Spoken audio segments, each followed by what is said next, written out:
Ini Pelet, kau kejam. Kenapa kau siksa aku seperti ini? Kenapa tubuhku kau gantung? Lepaskan aku! Lepaskan! Atau aku akan memerintahkan ular-ular pengikutku untuk menyantap tubuhmu. Perintahkanlah! Ayo, cepat perintahkan ular-ular yang melilit tubuhku ini. Tangkaplah tubuhku, ular-ular jahanam. Kenapa kalian hanya melilit tubuhku ini? Kenapa kalian tidak secepatnya menyantap tubuhku? Aku pun merasa bahagia. Tapi aku beritahu pada kalian berdua. Pada hari perkawinan kalian nanti, aku tidak bisa hadir. Karena kalian sudah tahu keadaanku. Aku tidak mungkin bisa keluar dari dalam kerangkeng ini. Ibu harus hadir. Kami akan berusaha untuk menolong ibu. Ibu akan bebas dengan aman dari tempat ini. Benar, Nyai. Kami akan menolong Nyai. Kukira tidak perlu. Aku sudah tua. Aku sudah merasa bahagia kalau kalian sudah menemui aku. Dan aku merestui rencana perkawinan kalian. Kalian jangan memikirkan keadaanku. Pikirkanlah rencana kalian. Kalian harus secepatnya melangsungkan perkawinan itu. Misteri Nini Pelet kali ini mempersembahkan episode ke-20 dengan judul Asmara Berdarah. Naskah karya Ari Hidayat, teknik dan montase Moko Gondrong, dengan sutradara Dian Pertiwi.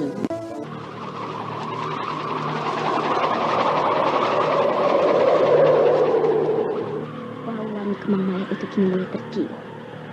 Tempat ini kini bagaikan dihuni 1000 mayat yang bermandi kembang. Aku tidak boleh diam. Ini membahayakan diriku. Nila, apa yang akan dilakukan bibimu? Lihatlah, bibimu menundukkan tubuhnya. Aku tidak tahu, Restu. Kita lihat saja. Nampaknya Bibi juga ingin menggunakan ilmu andalannya. Lihat, wajah bibimu tiba-tiba berubah menyeramkan. Wajahnya menyerupai wajah seekor macan belang. Benar. Lihatlah, kuku-kuku tangan dan kakinya menjadi runcing.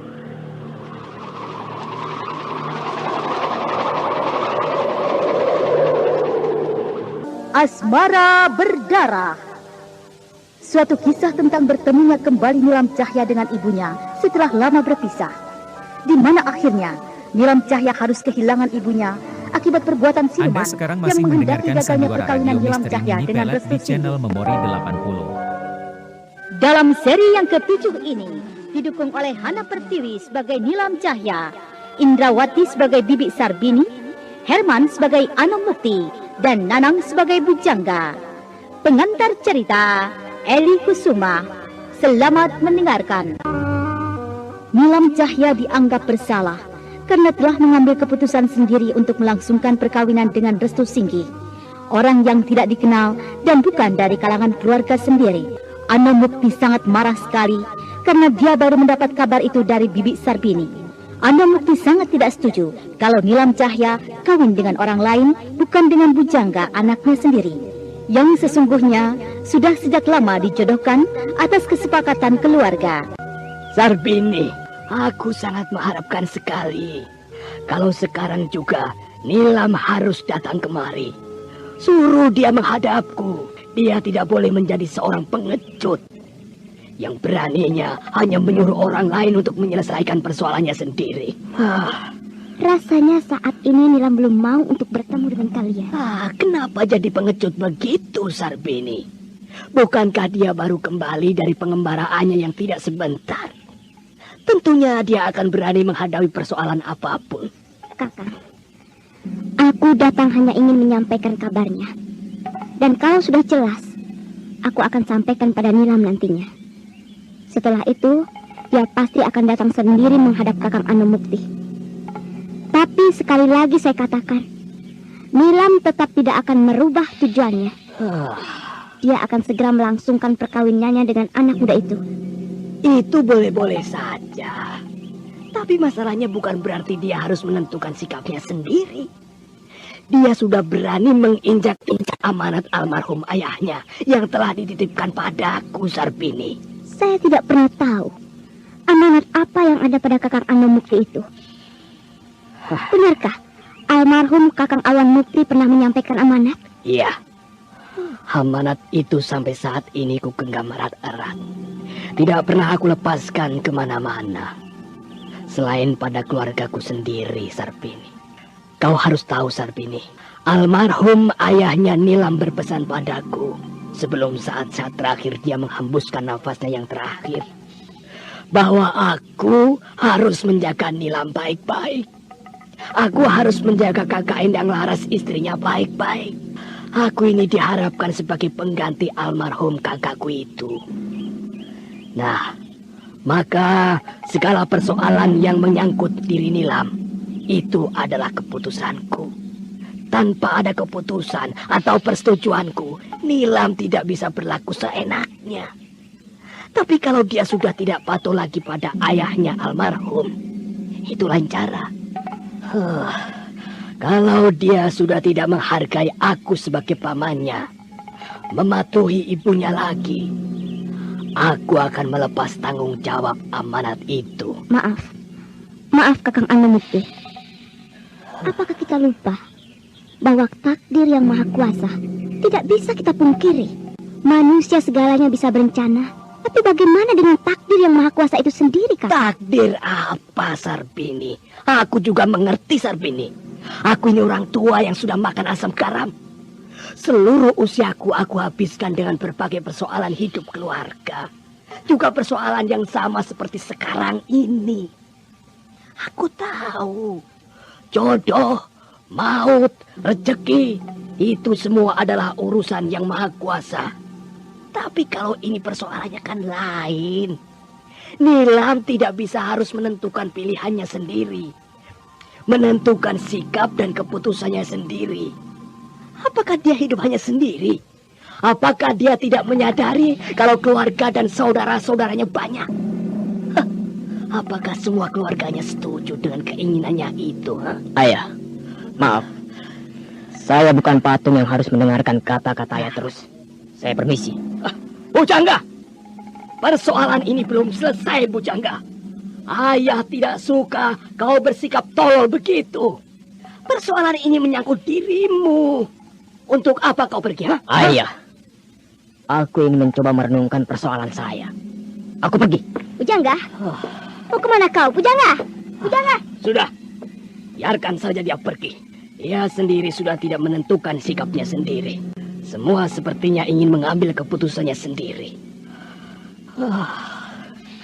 Semua sepertinya sudah tidak mau menghargai orang-orang yang sudah tua. Apakah karena Kakang Awan Mukti sudah tidak ada? Apa yang harus aku lakukan dengan persoalan ini, Kakang? Apakah Kakang Anomukti mempunyai pendapat lain? Kukira kau sudah tidak perlu lagi mendapat nasihat, Sarbini, atau keterangan-keterangan dariku. Kita sudah sama-sama tua. Kita semestinya bisa meneruskan langkah-langkah almarhum Kakang Awan Mukti, ayah Nilam itu dengan baik. Kita jangan bertindak atau memutuskan sebuah persoalan menurut pandangan kita sendiri. Jika persoalan itu menyangkut pada keluarga kita, aku sangat tidak senang sekali. Dan aku sangat menyesalkan tindakan yang diambil Nilam itu.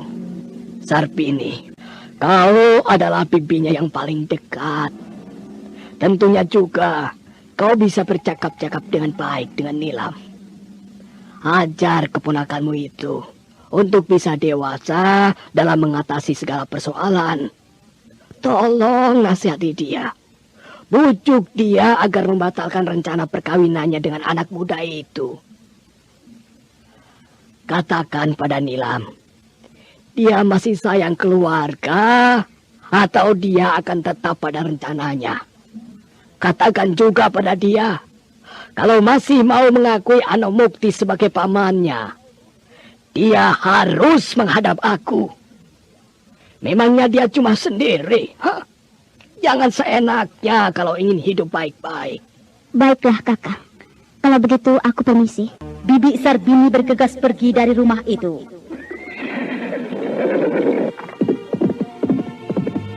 Anomukti memandangi kepergiannya dengan perasaan tidak puas. Bibi Sarbini terus memacu kudanya, dan sebentar kemudian dia sudah sampai di halaman pondoknya.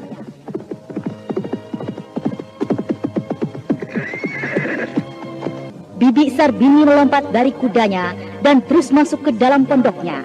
Di ruangan tengah dia bertemu dengan Restu Singgih dan Nilam Cahya. Bibi Sarbini tersenyum dan terus masuk ke dalam kamarnya. Restu Singgih dan Nilam Cahya menjadi heran. Nampaknya terjadi sesuatu dengan bibimu, Nilam. Tunggulah sebentar, biar aku temui bibiku di kamarnya. Bibi, ada apa Nilam? Nampaknya bibi sedang mempunyai persoalan. Mata bibi kelihatan merah, seperti akan menangis. Ada kabar apa, Bi? Setelah bibi kembali dari rumah Paman Mukti. Semuanya baik, tidak ada apa-apa Nilam. Bibi tidak bohong? Kenapa kau tidak percaya? Apa bibimu ini pernah berbohong?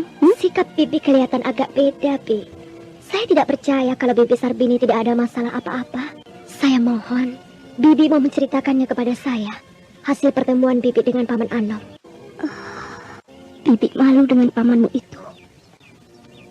Pamanmu marah sekali pada bibi, Nilam. Dia sangat tidak setuju dengan rencanamu itu. Pamanmu marah sekali. Aku seolah-olah tidak bisa mendidik keponakanku. Dia tidak suka dengan sikapmu yang seenaknya menentukan keputusan sendiri tanpa mau berunding dengan keluarga. Bibi ini sudah tua, Nilam. Bibi ini bukan anak-anak laki yang harus dimarahi seperti itu. Aku sepertinya tidak bisa tegas pada persoalan keluarga. Aku malu sekali. Sayalah yang salah, Bi. Saya telah membuat Bibi menjadi seperti anak-anak. Saya telah menyerahkan persoalan saya kepada Bibi, hingga akhirnya Bibi terkena sasaran kekecewaan Paman. Saya tahu, Bi, kenapa Paman marah. Dia kecewa mendengar rencana perkawinanku. Tapi, apakah benar aku sudah bertindak tidak adil atau bertindak tidak bijaksana pada keluarga? Apakah memang sikapku mau menang sendiri, mengambil keputusan sendiri? Sungguh saya menyesalkan tindakan dan keputusan yang diambil Paman Anomukti. Apa dasarnya yang kuat sehingga Paman melarangku kawin dengan Restu? Apakah karena kecewa? Karena bujangga anaknya yang sudah dia jodohkan padaku akhirnya bata? Sungguh kalau itu dijadikan alasan, berarti Paman bertindak seperti anak-anak. Sangat tidak bijaksana. Nilam, Bibi tidak mengerti apa maunya pamanmu. Bibi tahu pamanmu hanya kecewa padamu. Sekali lagi saya mohon maaf, Bi. Karena sayalah, maka Bibi Sarbini menjadi sasaran kemarahan Paman Anomukti. Bibi tidak menyalahkanmu, Nilam.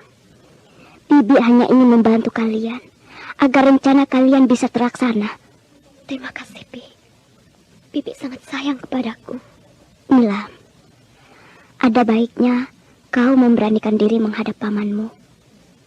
Kau tahu, Nilam, sekarang ini Paman Anomuktilah yang dianggap kepala keluarga kita, Nilam, yang bertanggung jawab dalam urusan keluarga kita. Karena hanya beliaulah laki-laki satu-satunya yang tinggal sekarang ini. Aku tidak ingin kita semua dinilai seperti anak-anak, tidak tahu tata cara atau sikap yang baik. Baiklah, Bi. Saya akan menghadap Paman. Saya juga merasa kalau segala tindakan saya sudah saya salahkan sejak semula. Tindakan yang saya ambil memang salah, Bi. Tapi saya tidak bisa, Bi, kalau siapa saja melarang rencana perkawinan saya dengan Restu. Hanya itu. Sudahlah Nilam. Bibi juga tahu dan mengerti. Hadapilah persoalan ini dengan kepala dingin. Kamu kan tahu sikap pamanmu itu keras, walau kelihatannya lembut. Dia itu sangat tegas dan tidak mau disembarangkan. Kalau begitu saya sekarang juga harus menghadap Paman Anomukti. Iya, tapi berlakulah yang baik, Nilam. Jangan membuat pamanmu marah. Kau sudah dewasa. Kau harus bisa bersikap yang enak, yang bisa disenangi pamanmu. Ingat, Bibi mengharap jangan dulu persoalannya jatuh ke telinga anak Restu. Dia jangan dulu tahu kalau pamanmu sebenarnya sangat tidak setuju rencanamu. Baik, Bi. Saya pergi dulu.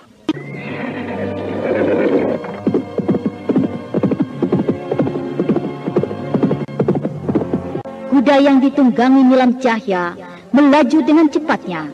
Maka tak lama kemudian, Nilam Cahya sudah sampai di depan halaman rumah Anomukti.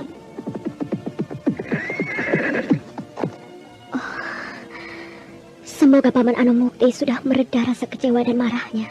Aku harus bisa mengatasi segala yang akan terjadi nanti, agar semua persoalan bisa dimengerti secara baik. Paman? Apakah Paman bermimpi?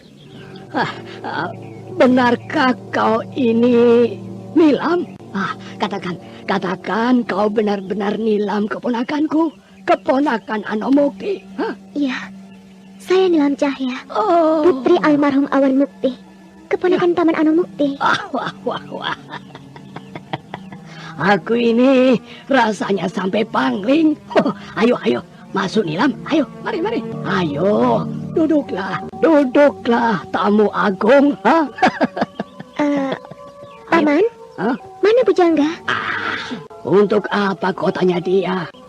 Pujangga sedang tidak ada. Entah kemana perginya dia. Saya hanya ingin ketemu, Paman. Bukankah kita sudah lama sekali tidak bertemu? Iya. Lama sekali, Nilam. Paman ini tidak percaya kalau kau akhirnya kembali ke kampung kelahiranmu ini. Paman kira kau sudah menetap di suatu tempat dan tidak akan kembali lagi. Ya, karena selama pengembaraanmu itu, kau tidak ada kabar beritanya sama sekali, Nilam. Saya juga merasa menyesal, Paman. Kalau selama itu pula, saya tidak tahu lagi keadaan keluarga. Itulah. Tapi aku bersyukur kini kau sudah ada di tengah-tengah keluarga lagi.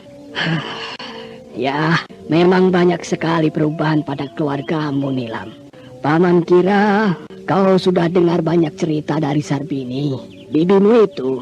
Tapi aku heran, kenapa kedatanganmu ingin disembunyikan? Ya, seolah-olah pamanmu ini tidak boleh tahu. Bibi Sarbini mengatakan kau sudah lama berada di pondoknya. Benar, Paman. Saya minta maaf. Mungkin sikap saya salah. Tapi saya tidak bermaksud sembunyi-sembunyi, Paman. Atau tidak mau diketahui tentang kedatangan saya kembali ke kampung kelahiran saya ini. Tapi karena kau takut persoalanmu akan diketahui Paman. Begitu kan? Apa maksud Paman? Maksudku jelas. Karena tujuanmu kembali ke kampung kelahiranmu ini, kau ingin melangsungkan perkawinan dengan calon suami pilihanmu sendiri. Paman, apakah kau sudah pikirkan masa-masa rencanamu itu? Sudah. Nilam, dengar baik-baik olehmu, Nilam. Aku ini pamanmu, adik satu-satunya almarhum ayahmu. Saat ini, aku adalah orang yang dianggap tertua, walau ibumu masih ada. Segala persoalan keluarga, pokoknya yang menyangkut keluarga Awan Mukti, akulah yang bertanggung jawab. Juga tidak lepas dengan persoalanmu, Nilam. Jadi segala sesuatunya haruslah aku yang memutuskannya, Nilam. Paman, jangan akui aku sebagai pamanmu, Nilam. Kalau kau tidak menuruti apa kata-kataku. Nilam Cahya merasa tidak puas atas keterangan Anomukti pamannya. Pamannya tidak setuju dengan rencana perkawinannya dengan Restu Singki. Tetapi Nilam Cahya berusaha menahan segala perasaannya karena dia tidak mau persoalan itu bisa memecahkan tali persaudaraan. Pamannya tidak mau mengakuinya sebagai keponakannya kalau Nilam Cahya membantah kata-kata pamannya itu. Jadi sudah jelas sekali olehmu, Bu, bahwa segala persoalan apapun, kalau yang menyangkut keluarga Awan Mukti, haruslah mendapat persetujuan atau keputusan dariku. Seperti halnya persoalanmu itu, Paman sangat menyesalkan segala sikap dan tindakan-tindakan yang sudah kau ambil. Paman sangat tidak setuju kau memutuskan persoalanmu sendiri. Kau harus ingat, Nilam, kau hidup tidak sendiri. Kau lahir karena ada ibumu, saudara-saudaramu. Jadi, kau tidak bisa harus menentukan keinginanmu sendiri, Nilam. Saya kira persoalan saya tidak perlu lagi ditutup-tutupi. Paman sudah mendengar banyak dari Sarbini tentang rencana perkawinan saya dengan orang pilihan saya sendiri. Jadi jelasnya, saya di sini ingin mengatakan secara terbuka pada Paman. Diakui atau tidak diakui, disetujui atau tidak disetujui, saya benar akan segera melangsungkan perkawinan dengan seorang pemuda pilihan saya. Jadi cerita Sarbini padaku bukanlah cerita bohong. Kalau kau sebenarnya sudah berani menginjak-injak kepala ibumu sendiri. Saya tidak mengerti maksud paman. Tentu saja kau tidak akan mengerti, Nilam. Karena kau tidak tahu apa yang telah menjadi keinginan ibumu selama kau tidak ada. Dengarlah olehmu, Nilam. Ibumu sejak lama mengharapkan kedatanganmu. Dia sudah ingin menimang cucu. Sebelum dia menyusul almarhum ayahmu. Dan cucunya haruslah lahir dari hasil perkawinanmu dengan Bujangga, Nilam. Saya tidak bisa menuruti keinginan itu.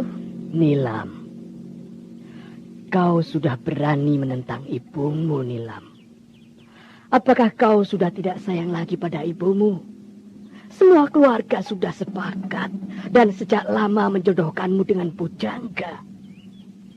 Apakah kau akan menginjak-injak kepala-kepala orang tua dalam keluarga sendiri, Nilam? Paman, saya tidak merasa merobek-robek kehormatan keluarga. Ataupun tidak mau menghormati, ataupun menghargai keputusan keluarga. Dan saya merasa sudah berlaku sebijaksana-bijaksananya pada diri saya sendiri, ataupun pada keluarga. Dan saya tidak merasa bertindak atau memutuskan persoalan saya dengan tindakan yang sewenang-wenang. Karena sesungguhnya, Paman, rencana perkawinan saya justru sudah disetujui, bahkan diperintahkan oleh orang yang Anda saya sekarang anggap masih paling mendengarkan dihormati dalam Sandiwara keluarga. Radio Misteri Nini Pelet di Justru channel keluarga Memori saya sendiri yang 80. mengatakan tidak adil mengambil keputusan hanya sepihak. Telah menjodohkan saya dengan Bujang, tapi saya sendiri tidak tahu sama sekali. Tapi Nilam, ini keputusan bibimu, ibumu, saudara-saudaramu. Dan siapa orang yang lebih terhormat dalam keluarga yang kau katakan telah setuju, bahkan memerintahkan perkawinanmu dengan calon suami pilihanmu itu? Sulit saya menjelaskannya pada Paman. Saya takut Paman tidak akan percaya pada saya. Kau harus katakan, Nilam. Siapa orang itu? Almarhum ayahmu? Bukan. Almarhum ayah Paman sendiri. Dialah kakekku. Kakek Ki Gedeng Mukti. Anomukti tersentak. Dia diam tidak bicara lagi. Untuk beberapa saat suasana pun menjadi hening. Nilam, aku menghargai segala titah yang diperintahkan almarhum ayahku, Ki Gedeng Mukti padamu. Tapi sekali lagi aku katakan, aku tetap tidak setuju kalau kau harus kawin dengan orang di luar keluarga. Aku tidak akan merestui perkawinanmu dengan pemuda bernama Restu Singgi itu. Paman! Jangan panggil aku Paman. Kalau kau masih keras pada rencanamu itu, Nilam. Baik. Dalam hal ini saya membangkang pada Paman. Biar Paman Anomukti sekarang dianggap orang yang tertua, bertanggung jawab dalam segala persoalan keluarga. Tapi persoalan saya, hanya ibu yang bisa memutuskannya. Silahkan. Silahkan kau bicara pada ibumu, Nilam. Tapi kau perlu tahu, ibumu akan kembali menyerahkan persoalanmu padaku. Dan seharusnya kau sebagai anaknya, yang dilahirkan dan dibesarkan, tidak semestinya kau bertolak belakang, Nilam. Kau juga harus memikirkan keadaan ibumu yang menderita dalam kerangkeng. Kita semua tidak bisa berbuat apa-apa untuk menolong ibumu, Nilam. Karena semua sudah tahu, ibumu memang bersalah telah membunuh orang. Aku sudah dengar ceritanya dari Bibi Sarbini. Dan aku belum percaya kalau ibu seorang pembunuh. Pasti ada yang menjahati ibu. Ibu pasti difitnah. Ya, kita masih untung kalau ibumu difitnah. Karena nama baik keluarga masih bisa diperbaiki. Tapi kalau ternyata benar dan nyatanya sampai sekarang ini, ibumu masih mendekam di dalam kerangkeng. Tentunya keluarga kita akan mendapat cacat 2 kali. Setelah ibumu, kini kau sendiri, Nilam. Kenapa dengan saya? Ya, karena kegagalanmu harus kawin dengan pujangga. Maka penduduk semakin mengejek dan tidak menghargai segala pikiran kita. Keluarga kita dianggap tidak mempunyai nilai apa-apa lagi, Nilam. Bukankah kau tahu bahwa sejak dulu penduduk tahu kalau keluarga kita selalu bersatu, kawin sesama saudara, dan hanya baru kau sekarang ini.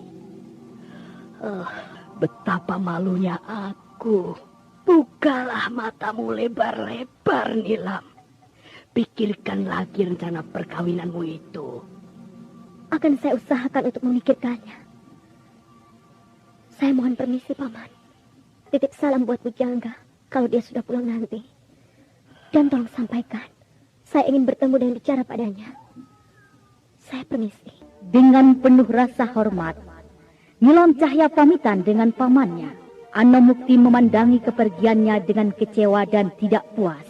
Restu, kukira aku memang harus berterus terang padamu. Sebenarnya aku heran melihat sikapmu belakangan ini, Nilam. Kau seperti sibuk sendiri. Dan apakah kau selama ini tidak pernah berterus terang? Kalau sekarang kau baru mengatakan akan bicara terus terang padaku. Iya, banyak persoalan yang harus kita hadapi. Restu, aku hanya meminta pengertianmu saja. Apakah selama ini aku tidak pernah mau mengerti? Aku takut kalau sebenarnya kau sedang marah. Karena rencana perkawinan kita harus tertunda. Aku melihat keadaan ibumu. Jadi bagaimana aku harus keras memaksanya? Aku juga hidup dari kalangan keluarga yang penuh tata cara. Tentunya kau pun harus menghadapi persoalan-persoalan dari saudara-saudaramu, Nilam. Semula, aku mengira segalanya akan berjalan baik. Tapi... Bagaimana dengan Pujangga? Apakah kau sudah menemui dia? Apakah kau sudah bicara pada dia? Tadi siang, aku baru bertemu dengan pamanku. Pujangga tidak ada. Aku mengharap sekali pengertianmu, Restu. Aku memang harus bicara pada Pujangga. Aku harus bertemu dengan dia. Kukira itu sangat baik, Nilam. Bukankah itu yang aku minta padamu? Jadi sekarang ini bagaimana? Pamanku tidak setuju dengan perkawinan kita. Lalu, apa sikapmu selanjutnya? Restu, justru aku akan bertanya kepadamu. Bagaimana pendapatmu? Setelah kau tahu kalau pamanku tidak akan merestui atau setuju dengan perkawinan kita. Pamanku tidak akan bisa menentukan keinginanku. Tapi kalau aku, dia boleh tidak setuju. Tapi aku yang menjalani perkawinan itu. Kukira kita tunggu sikap paman dan saudara-saudaramu selanjutnya. Bukankah persoalan kita belum jatuh ke telinga ibumu? Ya, memang itu yang terbaik. Kita harus menunggu sikap pamanku selanjutnya. Apa yang akan diambil tindakannya nanti? Kau tidak apa-apa, Restu? Loh, memangnya kenapa? Aku tetap calon suamimu. Dan kau tetap akan jadi istriku. Restu. Akhirnya Restu Singgih dan Nilam Cahya harus mau menerima keadaan keluarga. Mereka harus mengerti hingga terpaksa menunda perkawinannya untuk beberapa hari lagi. Kita tinggalkan sejenak Restu Singgih dan Nilam Cahya. Kini kita melihat ke puncak Gunung Ciremai, tempat persemayaman Nini Pelet, di mana diketahui kalau semula Jail Singgih yang terkena pengaruh guna-guna ajian jaran goyang telah gagal menangkap Nalarati, anak Nilam Cahya. Jail Singgih akhirnya dibawa Nini Pelet dan kini telah digantung di dalam sebuah goa. Seluruh tubuhnya dililiti beberapa ekor ular yang siap menyantap tubuhnya. Hingga Jail Singgih tidak bisa bergerak. Nini Pelet, kau kejam. Kenapa kau sisa aku seperti ini? Kenapa tubuhku kau gantung? Lepaskan aku! Lepaskan! Atau aku akan memerintahkan ular-ular pengikutku untuk menyantap tubuhmu. Perintahkanlah! Ayo, cepat perintahkan ular-ular yang melilit tubuhku ini. Santaplah tubuhku, ular-ular jahanam. Kenapa kalian hanya melilit tubuhku ini? Kenapa kalian tidak sudah cepatnya menyantap tubuhku? Ayo, Nini Pelet, cepat perintahkan ular-ular ini menyantap tubuhku. Aku tidak takut mati. Kau lihat dan dengar sendiri Dewi Sumbi. Dia memang pemberani. Kalau saja aku sudah tidak mau mengakui lagi sebagai muridku, Tentu aku sudah perintahkan seluruh ular-ular pengikutku untuk menyantap tubuhnya itu. Bukankah ibu masih membutuhkan orang itu? Iya, aku masih membutuhkan dia. Biarkan saja dia mendapat hukuman seperti itu. Dia sudah mengkhianati aku sebagai gurunya. Dia juga telah gagal menangkap bocah bernama Nalarati, anak Nilam Cahya itu. Dia pantas dihukum seperti itu. Dia memang pemberani, Bu. Bukankah kita juga tahu kalau Jail Singgi itu dendam pada Restu Singgi? Dia bisa kita gunakan untuk membunuh Restu Singgi. Murid Ki Buyut itu, Bu. Gini Pelet! Tentu Dewi Sumbi. Dengar! Gini Pelet! Bunuhlah aku! Jangan kau siksa aku sendiri! Lepaskan! Aku ingin menguji keberanianmu dengan siksaanku seperti itu. Kau kejam! Aku tahu kau kecewa. Karena aku gagal menangkap Nalarati, anak Nilam Cahya. Lepaskan aku! Lepaskan! Aku akan mencari bocah itu sampai ketemu. Kau sudah terlambat. Kau akan aku lepaskan dari siksaan itu. Asal kau nantinya mau menuruti segala perintahku. Apa yang kau inginkan dariku ya? Bukan saat ini. Tunggulah perintahku nanti. Ayo Dewi, tinggalkan dia. Nini Pelet, lepaskan aku! Lepaskan aku! Lepaskan Nini! Nini Pelet dan Dewi Sumbi bergerak meninggalkan goa itu. Dua sosok makhluk siluman ular itu menembus dinding goa dan lenyap bagaikan bayangan. Kini Nini Pelet dan Dewi Sumbi sudah berada di sebuah ruangan goa yang lain, di mana di dalam ruangan itu penuh berserakan ribuan ekor ular yang tengah merayap-rayap dengan bebasnya. Nini Pelet dan Dewi Sumbi bergerak ke arah sebuah lubang berisi air darah. Kau tahu Dewi, Jail Singgi kini harus benar-benar menjadi muridku. Dia harus menjadi penghuni Gunung Cermai ini. Dulu aku telah gagal menjadikan dia sebagai murid dan penghuni Gunung Cermai. Dia berhasil melarikan diri dariku. Tapi kini, dia tidak akan bisa lepas dari genggamanku lagi. Tapi Bu, sebaiknya jangan siksa dia seperti itu, Bu. Dewi. Rupanya kau menaruh perhatian pada Jail Singgi itu. Dia itu kelihatannya pemberani, Bu. Saya sangat menyukai sikapnya. Kau jangan bodoh, Dewi. Jangan bodoh. Kau harus ingat siapa dirimu. Dan juga siapa Jail Singgi itu. Perwujudanmu dengan dia lain. Jika dia sudah menjadi penghuni Gunung Cermai, kau bisa memiliki dia. Bu, saya kira dia tahu di mana Restu Singgi dan Nilam Cahya berada. Ibu belum tanyakan padanya, kan? Dia tidak tahu, Dewi. Justru dia sedang mencarinya bersama bocah bernama Nalarati itu. Tapi bocah itu berhasil meloloskan diri dari kejaran kita. Walau bagaimanapun, kita harus mencari anak Nilam Cahya itu. Harus. Kalau begitu, bagaimana kalau saya dan Jail Singgi yang akan mencari anak Nilam Cahya itu, Bu? Tidak. Kita harus menunggu perintah dari ayahmu, Ki Rempamai. Nini Pelet menyuruh Dewi Sumbi putrinya untuk menjauh. Selanjutnya Nini Pelet berdiri tegak di hadapan lubang berisi darah itu. Untuk beberapa saat lamanya, suasana menjadi hening. Mulut Nini Pelet bergerak-gerak membaca mantra. Dan selanjutnya tubuhnya gemetar. Dan pada saat berikutnya, sepasang mata Nini Pelet memancarkan sinar merah. Dan tiba-tiba, nenek bungkuk berjubah hitam itu membentangkan tangannya yang memegang tongkat berkepala ular. Ki Rempamai. Ki Rempamai.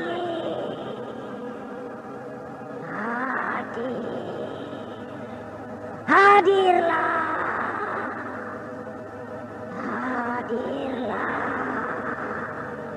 Hadirlah Ki Rempamai.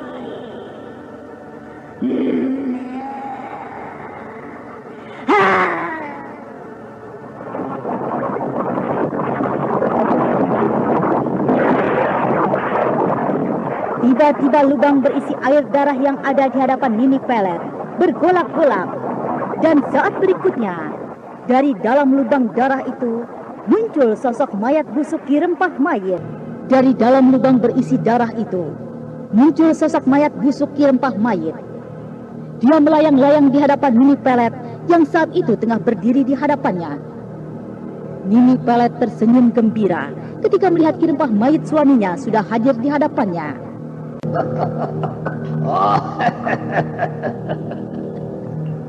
Kau datang, Aki. Ada kepentingan apa sehingga kau mengusik ketenanganku ini? Persoalan dendam lama, Aki. Dendam lama? Apakah semenjak Ki Buyut Manguntapa musuh besar kita binasa dan tidak muncul lagi, kau masih belum berhasil menemukan kedua muridnya itu? Aku selalu menemukan kegagalan, Aki. Restu Singgi dan Nilam Cahya, kedua murid Ki Buyut Manguntapa, memang tidak bisa disembarangkan. Tapi aku berhasil membuat Restu Singgi menjadi lupa ingatan. Jadi, kau pernah bertemu dengan mereka? Ya, Aki, pernah. Aku dan Dewi putri kita pernah bertemu mereka di sebuah desa. Dan kami sempat bertarung. Aku berhasil membuat Restu Singgi lupa diri dengan ajian jaran goyangku. Tapi pemuda itu mendapat pertolongan dari orang yang sama sekali tidak pernah kami duga munculnya, Aki. Siapa orang itu? Dia adalah kekasih putri kita, Dewi Sumbi. Gusti Jaya. Benar, Aki, benar. Raja Jaya waktu itu hadir membantunya. Jahanam.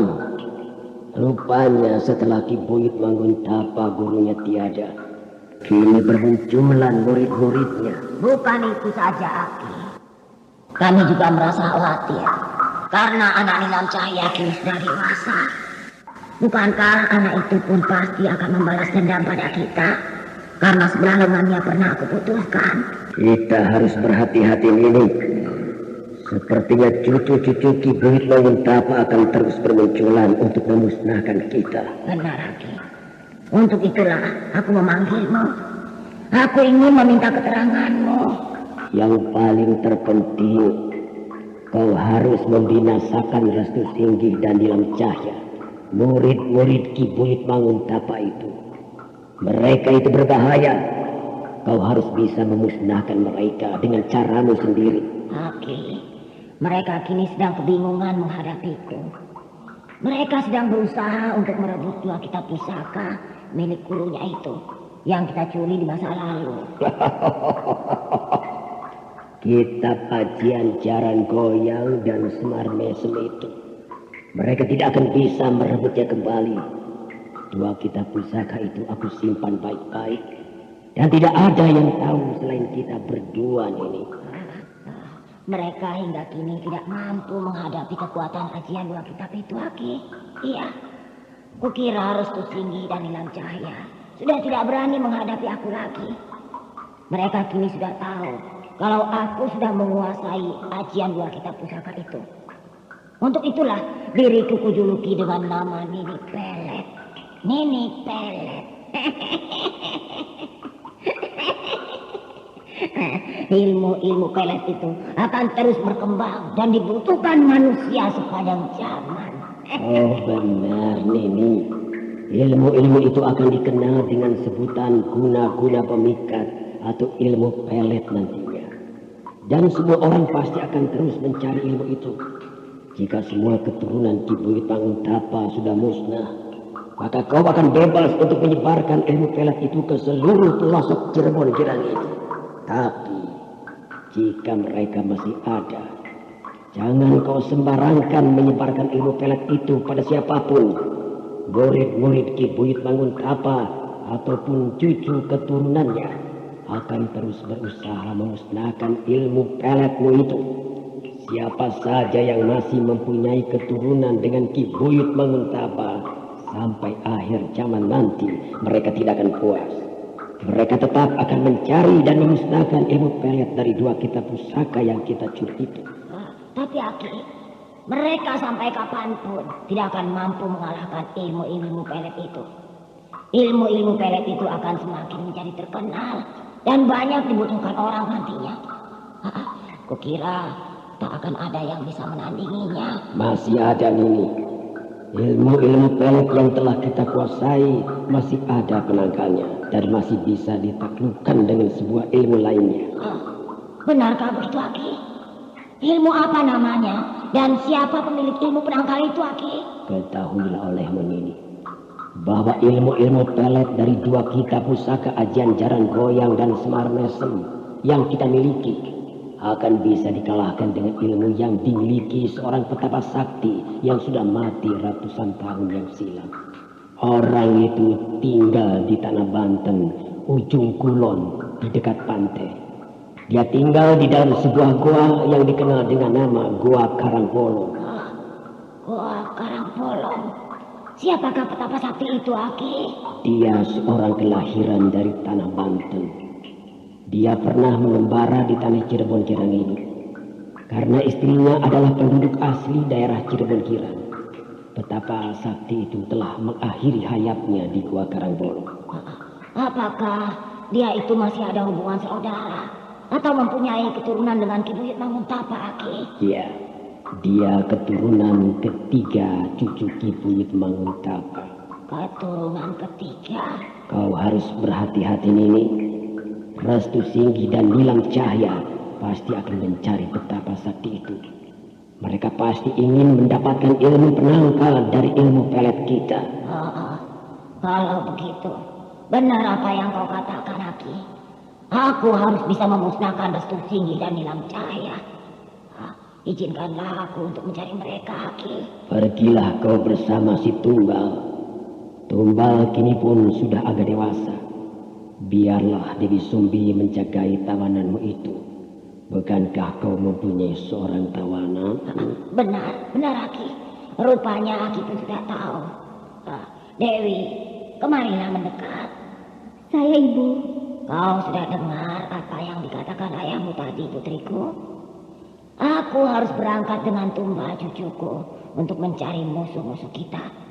Nah, kau itu harus menjaga si Jahil Singgi itu, ya? Baik Ibu, saya akan menjaganya dengan baik. Nini, kukira semua sudah selesai. Aku harus kembali ke tempat persemayamanku. Terima kasih Aki, terima kasih. Jika kau membutuhkan aku, panggillah aku kembali. Dewi. Saya Ibu. Setelah aku mendengar keterangan ayahmu, aku menjadi khawatir juga. Saya sudah mendengar semuanya, Ibu. Saya juga tidak menduga. Rupanya masih ada keturunan Ki Buyut Manguntapa yang memiliki ilmu penangkal yang bisa memusnahkan kekuatan kita. Ya, itulah satu-satunya jalan. Aku harus membinasakan murid-murid Ki Buyut Manguntapa itu. Jangan sampai mereka lebih dulu sudah bisa mendapatkan ilmu-ilmu penangkal dari ajian dua kitab pusaka itu. Ini berbahaya. Berbahaya, Dewi. Nah, sekarang aku harus pergi bersama si Tumbal. Nini Pelet kembali membentangkan kedua tangannya yang memegang tongkat berkepala ular. Selanjutnya dia berteriak dengan suara yang menggetarkan seisi goa persemayaman itu. Tumbal! Tumbal! Kemarilah kau! Kemari Tumbal! Tiba-tiba suasana di ruangan itu menjadi menyeramkan. Dan saat berikutnya, dari dalam lubang darah itu muncul sosok tubuh seorang bocah laki-laki yang wajahnya bersisik ular. Lidahnya menjulur-julur, giginya bercaling dan tajam. Sepasang matanya bersinar-sinar merah. Bocah itu adalah si Tumbal. Nenek memanggil aku? Bagus. Bagus cucuku manis. Kau kini sudah hadir di depanku. Tumbal, kau sekarang sudah pintar cucuku. Bagaimana menurutmu Dewi? Ibu, Tumbal adalah harapan kita juga. Dia kini sudah pintar. Ada apa gerangan, Nek? Kau harus ikut bersama nenek cucuku. Kita akan pergi mencari musuh-musuh kita. Baik, Nek. Dewi. Iya, Ibu. Kukira sudah cukup. Hari semakin jauh malam. Aku harus turun bersama Tumbal dari puncak Gunung Cermai ini. Aku harus berangkat sekarang. Iya, saya akan menjaga segala pesan itu. Ayo Tumbal, kita turun dari puncak gunung Ciremai ini. Ayo. Sekejap saja Nini Pelet dan Tumbal lenyap dari tempat itu. Makhluk siluman ular itu mulai beraksi lagi untuk mencari musuh-musuhnya, terutama Restu Singgih dan Nilam Cahya. Kini kita kembali melihat keadaan Nala Ratih, anak Nilam Cahya, yang kini tinggal bersama seorang laki-laki tua bernama Ki Tinggil. Ibu, Ibu, Ratih, Ibu, di mana kau, Ibu? Ibu. Nala Ratih. Nala Ratih. Ki Tinggil. Kamu mengikut terus, cucuku. Kamu memanggil-manggil nama ibumu berulang-ulang. Saya ingin bertemu Ibu, Ki. Ya, sabarlah, cucuku. Kau pasti satu hari akan bertemu dengan ibumu. Apakah Ibu juga sedang mencari Ratih, Ki? Oh, tentu. Ibumu pasti sedang mencari-carimu juga. Apakah Ibu masih sayang pada Ratih, Ki? Kalau ibumu mencarimu, dia itu pasti sangat sayang denganmu. Tapi Ibu sudah lama sekali meninggalkan aku. Mungkin Ibu sudah lupa dengan Ratih, Ki Tinggil. Nala Ratih, orang tua manapun tidak akan pernah lupa pada anak yang pernah dia lahirkan. Dan setiap orang tua juga sayang pada anak-anaknya. Tapi seorang anak juga harus bisa menyenangkan hati orang tuanya. Misalnya kamu terhadap ibumu sendiri, begitu. Menyenangkan orang tua itu bagaimana sih, Ki? Ya, kamu harus menuruti segala perintah dan larangan orang tuamu. Umpamanya, ibumu memerintahkan mengambil air. Kamu tidak boleh malas atau membantah ibumu. Dan kalau ibumu melarang, kamu jangan bermain jauh-jauh, ya. Kamu pun harus menurutinya. Kalau semua itu bisa kau laksanakan, ibumu pasti akan menjadi senang. Kalau begitu, Ratih anak yang tidak bisa menyenangkan hati orang tua ya, Ki Tinggil? Loh, kamu kok bisa mengatakan begitu? Kenapa? Hah? Ayo katakan. Kenapa kamu bisa mengatakan begitu itu tadi? Ayo. Karena Ratih telah pergi meninggalkan rumah tanpa tahu ibu. Oh, tidak. Kalau kamu bukannya lari dari rumah. Tapi kamu pernah cerita padaku. Kalau kamu dibawa lari seorang laki-laki bernama Jail Singgi. Kamu ditipu laki-laki itu. Hingga kamu bertemu dengan kakek di sini. Nala Ratih, sejak semula kamu belum memberitahu siapa ibumu itu. Ibuku bernama Nilam Cahya. Hah? Ibu pergi meninggalkan Ratih karena ingin mencari ayahku yang lama tidak kembali. Lalu nama ayahmu itu siapa? Hah? Sejak bayi saya belum tahu siapa nama ayahku itu. Oh. Ibu selalu menyembunyikannya. Kata ibu, ayah sedang mencari musuhnya untuk dibinasakan. Waduh, tentunya ayahmu itu seorang ksatria. Kata ibu, ayah dan ibu sejak aku belum lahir selalu membinasakan musuhnya itu. Karena dia makhluk siluman ular Gunung Ciremai. Siluman itu jahat ya, Ki. Ki Tinggil tahu kenapa lengan kiriku tidak ada. Ayah tidak tahu. Lengan kiriku ini semasa bayi telah diputuskan oleh makhluk siluman ular itu.